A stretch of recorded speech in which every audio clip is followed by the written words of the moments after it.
હવે તો હદ થઈ ગઈ સમા વિસ્તારમાં. સમા વિસ્તારમાં આવેલી સંજયનગર ઝૂંપડપટ્ટી તો ઠીક, હવે નવી નગરીમાં સુખાભાઈ નામનો વ્યક્તિ ખુલ્લેઆમ જુગારના ધંધા ચલાવી રહ્યો છે. અને સમા વિસ્તારના લોકો મુજબ સંજયનગર ઝૂંપડપટ્ટીના બુટલેગરો તો વહીવટદાર કિરીટસિંહને એમનો ભાગ આપતા હતા. પણ ચર્ચાનો વિષય એ છે કે નવી નગરીમાં નદીની ધાર પર ઝારી ઝાખરાની વચ્ચે સરસ મજાનો જુગાર અને આંકડાનો અડ્ડો ચાલે છે. અને ત્યાં જ લાલા નામનો વ્યક્તિ દારૂ પણ બેફિકરીથી વેચી રહ્યો છે. અને લોકોના જણાવ્યા પ્રમાણે વહીવટદાર કિરીટસિંહને સુખાભાઈ અને લાલો એમનો હફતો રેગ્યુલર આપી દે છે.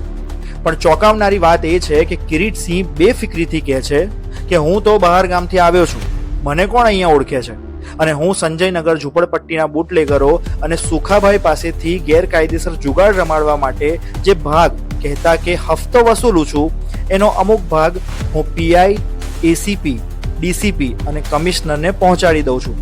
પછી મને કોના બાપની બીક? આવા નિવેદનો હવે કિરીટસિંહ લોકોની વચ્ચે આપવા લાગ્યા છે. હવે સમા વિસ્તારના લોકો પ્રશ્ન પૂછી રહ્યા છે કે જો નીચેથી લઈ ઉપર સુધી ભ્રષ્ટાચારની શાખા ચાલી રહી છે તો સામાન્ય વ્યક્તિ જાય તો જાય ક્યાં?